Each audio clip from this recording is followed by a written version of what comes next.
जंगी Thopan power project को लेकर हिमाचल प्रदेश सरकार को बड़ी राहत मिली है। प्रदेश हाईकोर्ट की डिवीजन बेंच ने सिंगल बेंच के फैसले को पलटते हुए सरकार के हक में फैसला सुनाया है। जस्टिस विवेक सिंह ठाकुर और विपिन चंद नेगी की डिवीजन बेंच ने अदानी समूह को 280 करोड़ रुपए की प्रीमियम राशि लौटाने के सिंगल बेंच के फैसले को रद्द किया है और कहा कि अदानी समूह इसका हकदार नहीं है। हाईकोर्ट ने अपने फैसले में कहा कि अदानी समूह ने कोर्ट में विचाराधीन मामले में बैकडोर से प्रोजेक्ट में इन्वेस्ट किया, जो कि प्रोजेक्ट के करार के खिलाफ है। ऐसे में अदानी समूह को प्रीमियम राशि नहीं लौटाई जाएगी। सरकार ने प्रोजेक्ट का करार ब्रेकल कंपनी के साथ किया था, लेकिन कंपनी ने फ्रॉड करके फर्जी दस्तावेज पर प्रोजेक्ट हासिल किया, जो करार के खिलाफ पाया गया और बाद में बिना सरकार की सहमति से अदानी समूह को प्रोजेक्ट का मेंबर बना लिया गया। ऐसे में ब्रेकल कंपनी भी प्रीमियम राशि की हकदार नहीं है। वो कैंसिल हुई, उस कैंसिलेशन के खिलाफ रिट याचिका भी हुई और वो सारा कुछ रद्द हो गया। उसके पश्चात रिलायंस को ये प्रोजेक्ट देने की बात हुई, लेकिन रिलायंस भी बैकआउट कर गया और जो याचिका सुप्रीम कोर्ट में ये रिलायंस ने डाली थी वो याचिका भी रद्द हो गई या उन्होंने वापस ले ली। परंतु एक नया मोड़ इस मामले में तब आया जब अडानी पावर लिमिटेड एक कंपनी हिमाचल प्रदेश सरकार के पास आई और उन्होंने 280 करोड़ रुपए का अपफ्रंट प्रीमियम ब्याज सहित क्लेम किया। उन्होंने कहा कि ये पैसा हमने दिया था और वो पैसा हमें वापस किया जाए। ये मामला जब प्रदेश सरकार ने रिजेक्ट कर दिया और कहा कि अदानी पावर से प्रदेश सरकार का कोई संबंध नहीं है, क्योंकि अदानी पावर से प्रदेश सरकार ने कभी किसी प्रकार का कोई कॉन्ट्रैक्ट नहीं किया, तो अदानी पावर को प्रदेश सरकार ने पैसा देने से मना कर दिया। उस रिजेक्शन के बाद अदानी पावर हिमाचल प्रदेश उच्च न्यायालय में आया और माननीय सिंगल जज ने, एकल न्यायाधीश ने, एकल पीठ ने अदानी पावर की याचिका को उसके हक में कर दिया और कहा कि प्रदेश सरकार बिना ब्याज के 280 करोड़ रुपया वापस करे और अगर ये पैसा 3 महीने में या 2 महीने में वापस नहीं किया जाता तो उस पर ब्याज देने का भी प्रावधान किया गया। इसी फैसले को प्रदेश सरकार ने डिवीज़न बेंच के समक्ष चुनौती दी थी कि और प्रदेश सरकार का स्पष्ट कहना था कि ब्रेकल ने फ्रॉड किया था। वो फ्रॉड पहले ही हाई कोर्ट उसमें साबित हो चुका है और उसी फ्रॉड के बेसिस पर हाई कोर्ट द्वारा एक जजमेंट दी गई जो सुप्रीम कोर्ट तक चैलेंज हुई, लेकिन उसको वैसे के वैसा रखा गया। वो जजमेंट कानून बन गया। उसके पश्चात हमने अपनी याचिका में कहा कि ब्रेकल और प्रदेश सरकार का तो एक कॉन्ट्रैक्ट हुआ था। ब्रेकल को प्रदेश सरकार ने अपफ्रंट प्रीमियम जमा कराने की बात की थी, परंतु अदानी पावर के साथ प्रदेश सरकार ने ना तो कभी कॉन्ट्रैक्ट किया और ना ही अदानी पावर को कभी कंजोर्शियम का मेंबर बनाया गया। इस प्रकार, और दूसरी बात, जब न्यायालय में मामला चल रहा था, पुराना मामला, तब भी न्यायालय ने स्पष्ट किया था कि जो भी मामले के दौरान किसी प्रकार की कोई इन्वेस्टमेंट करेगा वो उसका व्यक्तिगत रिस्क होगा। प्रदेश सरकार या कोई अन्य उस मामले में दोषी नहीं होगा या उसके लिए जिम्मेवारी उसकी नहीं होगी। इस प्रकार उन सब मामलों के होने के पश्चात प्रदेश सरकार ने माननीय डिवीज़न बेंच के समक्ष ये प्ली रखी कि एक फ्रॉड पहले साबित हो चुका है और उस फ्रॉड के अंतर्गत अदानी पावर भी उसमें पूर्णतया हिस्सेदार है, क्योंकि उन्होंने ये जानते हुए कि न्यायालय में मामला चल रहा है, मामले में ये तथ्य सामने आ रहे हैं कि ब्रेकल के पास इतना ना धन था, ना उनका कंजोर्शियम बना था, और जो भी उन्होंने पार्टनर्स के डॉक्यूमेंट्स लिए थे वो फर्जी थे। वो सारे तथ्य न्यायालय के सामने थे। इसको देखते हुए भी अगर अदानी पावर ने कोई इन्वेस्टमेंट बैकडोर से किया है तो उस इन्वेस्टमेंट को प्रदेश सरकार की कोई जिम्मेवारी नहीं बनती है। प्रदेश सरकार का एग्रीमेंट ब्रेकल और गवर्नमेंट के बीच में था और क्योंकि ब्रेकल ने मिसरिप्रेजेंट किया, फ्रॉड किया, तो कॉन्ट्रैक्ट की टर्म्स के अनुसार जो भी कंपनी फ्रॉड या मिसरिप्रेजेंट करेगी वो किसी अपफ्रंट प्रीमियम वापस लेने की हकदार नहीं होगी। आज उस मामले में एक महत्वपूर्ण फैसला आया है और उस फैसले में प्रदेश सरकार की दलीलों को एक्सेप्ट किया गया, स्वीकार किया गया और कहा गया कि माननीय न्यायालय की डिवीज़न बेंच ने जो पूर्व वक्त में फैसला सुनाया था, उस फैसले के अनुसार अदानी पावर को ये पता था कि हम एक रिस्क लेने जा रहे हैं और वो रिस्क कोर्ट ने पहले ही स्पष्ट कर दिया था कि वो रिस्क उनकी अपनी पर्सनल रिस्पॉन्सिबिलिटी पे होगा।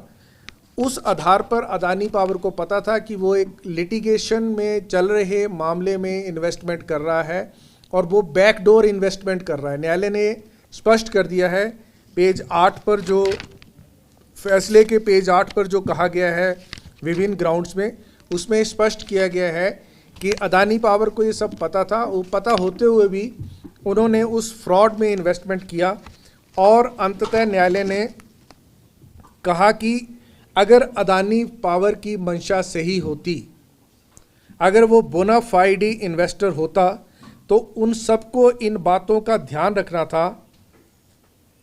दैट इन्वेस्टमेंट जो वो कर रहे हैं वो इन्वेस्टमेंट एक ऐसे प्रोजेक्ट में कर रहे हैं, एक ऐसी कंपनी के माध्यम से कर रहे हैं जिसका अपना अस्तित्व नहीं है, अपनी फाइनेंशियल पावर नहीं है। ये बातें सारी पेज 27 ऑफ जजमेंट में कही गई। और उसके पश्चात जो अदानी पावर ने कहा था कि कॉन्ट्रैक्ट एक्ट के, इंडियन कॉन्ट्रैक्ट एक्ट के तहत सेक्शन 65 और 70 में वो हकदार हैं, क्योंकि उन्होंने ये कहकर इन्वेस्ट किया था कि हम अडानी पावर ब्रैकल में इन्वेस्ट कर रही है। न्यायालय ने आज उस दलील को भी 65 और 70 सेक्शन के तहत उनका कोई हक नहीं बनता है, क्योंकि प्रदेश सरकार ने उन्हें कभी भी कंजोर्शियम का मेंबर बनने के लिए अलाउ नहीं किया गया था, इसकी परमिशन नहीं दी गई थी। जब उनको पता था कि उन्हें परमिशन नहीं दी गई है, तो वो 65 और 70 के सेक्शन के तहत कॉन्ट्रैक्ट एक्ट के तहत वो इस बात का फ़ायदा नहीं ले सकते और 280 करोड़ रुपया जिसको वो मांग रहे हैं उसको उन्हें वापस नहीं किया जा सकता। न्यायालय ने कहा कि ये एट द बेस्ट अगर कोई इस अपफ्रंट प्रीमियम की मांग करता तो वो ब्रैकल कंपनी थी, परंतु उसकी मांग भी बंद हो चुकी है, क्योंकि न्यायालय ने ये पहले ही कह दिया है कि ब्रैकल कंपनी ने मिस रिप्रेजेंट करके कॉन्ट्रैक्ट हासिल किया है तथा कॉन्ट्रैक्ट की टर्म्स एंड कंडीशन के अनुसार ब्रैकल भी इस अपफ्रंट प्रीमियम को वापस लेने का हकदार नहीं है। तो ये एक प्रदेश के लिए बहुत महत्वपूर्ण फैसला है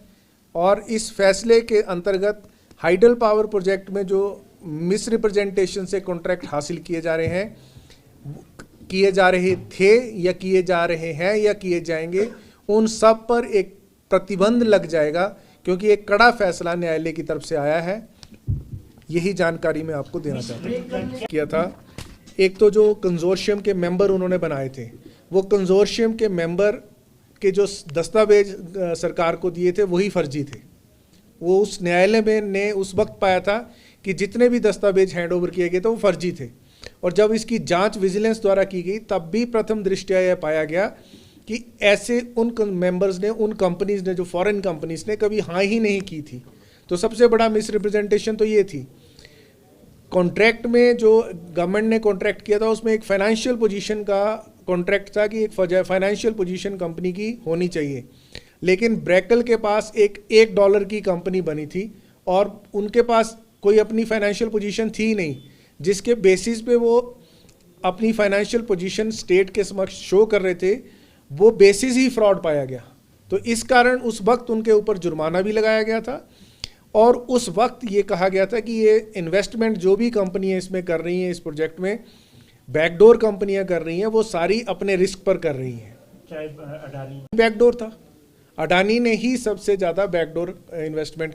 अगर की हो, हमें नहीं पता वो की थी कि नहीं थी, पर वो अडानी का कहना था।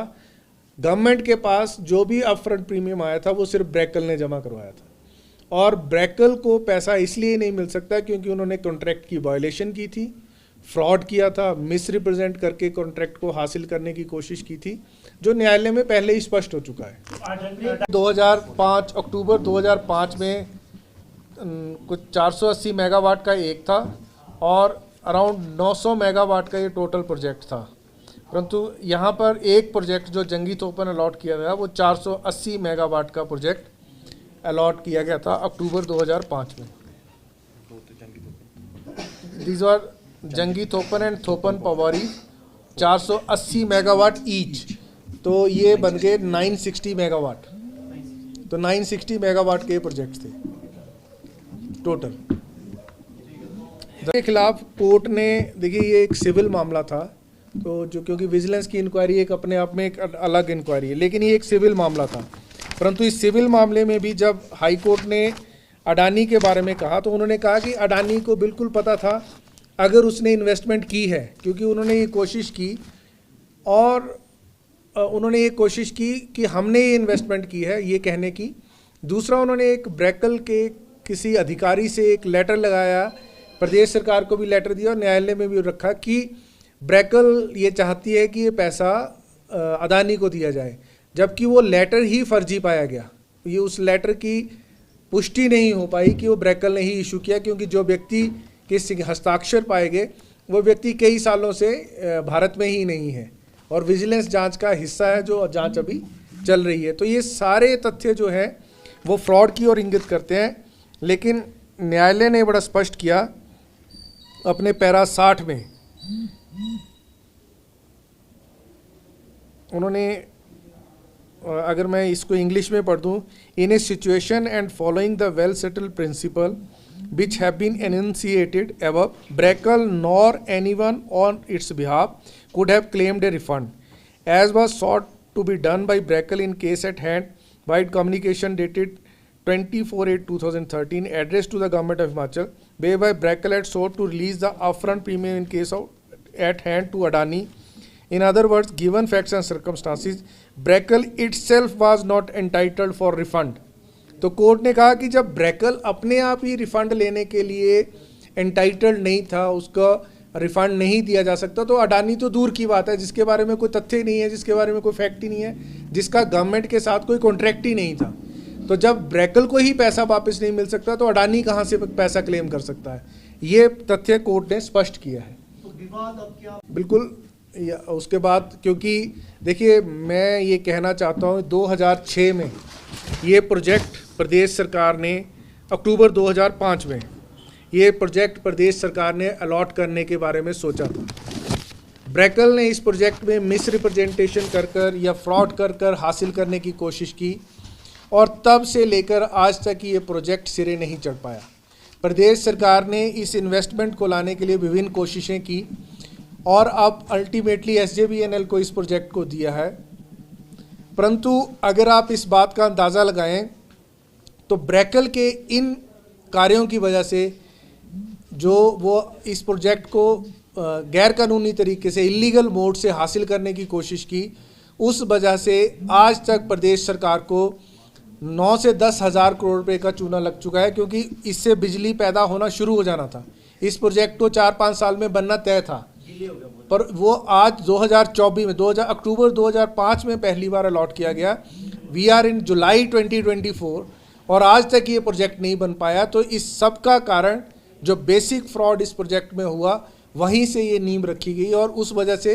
प्रदेश सरकार आज तक इसके घाटे में चल रही है। और हमने ये आर्गूमेंट भी न्यायालय में दिया था कि ये तो क्लेम कर रहे हैं कि हमारा 280 करोड़ का चला गया, लेकिन ये उस बात को बताएं कि इनकी वजह से जब प्रोजेक्ट नहीं बना और जो प्रदेश सरकार का 10,000 करोड़ का अर्जाना हुआ है, नुकसान हुआ है, उसकी भरपाई कौन करेगा? वो आम आदमी का पैसा है, वो आम जनता का पैसा है जो हिमाचल प्रदेश की भलाई में लगना था। तो वो सारे तथ्य भी न्यायालय के समक्ष रखे गए थे, परंतु वो तथ्य एक लीगल सबमिशंस नहीं थी, लेकिन वो एक ऐसी सबमिशन थी जिसको आधार बनाकर आम जनहित को माध्यम से इस न्यायालय को ये परसुएट करने की कोशिश की गई थी कि ये प्रदेश सरकार आम जनमानस का नुकसान अडानी या ब्रैकल ने किया है।